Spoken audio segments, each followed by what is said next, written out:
क्या आपको नीति आयोग कैसे बना इसका इतिहास पता है? आज हम बात करते हैं नीति आयोग के इतिहास पर। भारत जब 15 अगस्त 1947 को आज़ाद हुआ, उसके बाद 2-3 साल तक भारत में बहुत ही ज़्यादा बुरे हाल थे। आर्थिक संकट का सामना कर रहा था, भुखमरी जैसे हालात थे। पाकिस्तान अलग हो चुका था, हमें आर्थिक सहायता भी देनी पड़ी थी। तो भारत हर तरीके से संकट का सामना कर रहा था। तो जो 3 साल थे 1947, 48, 49, 50, मतलब भारत की आज़ादी से लेकर के संविधान के लागू होने तक 26 जनवरी 1950 तक जो 3 साल थे वो बहुत ही ज़्यादा ट्रांजिशनल फेज थे, जिसमें बहुत ही ज़्यादा भारत बुरे दौर से गुजर रहा था। जब 1950 में संविधान लागू हुआ, हमारे जो राष्ट्रपति थे डॉक्टर राजेंद्र प्रसाद साहब, वो मुख्य राष्ट्राध्यक्ष के रूप में नियुक्त हुए। नेहरू जी को लगा कि अब भारत थोड़ा स्टेबल हो चुका है, आपको ऐसा करते हैं कि अब विकास की योजनाएं बनाते हैं। अब विकास की योजनाओं को बनाने के लिए ऑब्वियस है कि कोई संस्थान बनाना पड़ेगा। तो इसी वजह से योजना आयोग का गठन किया गया।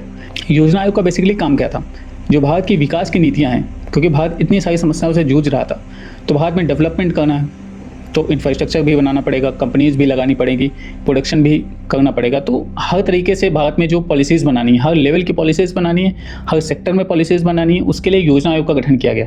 क्योंकि भारत को अंग्रेजों से विरासत में कुछ भी नहीं मिला था, इस वजह से भारत को जो भी शुरुआत करनी थी वो जीरो लेवल से शुरुआत करनी थी।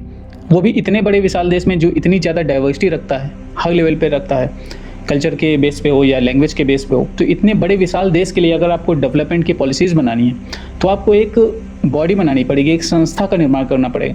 भारत के विकास को लेकर के नेहरू जी ने योजना आयोग का गठन किया और इसको 12 पंचवर्षीय योजनाओं के तहत संपादित किया गया। हर पंचवर्षीय योजनाओं के अलग अलग टारगेट थे, अलग अलग उद्देश्य थे।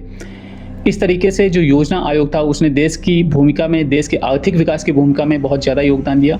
हर स्तर पर उसने मदद की। उस समय की परिस्थितियाँ ऐसी थी कि उसकी ज़रूरत थी।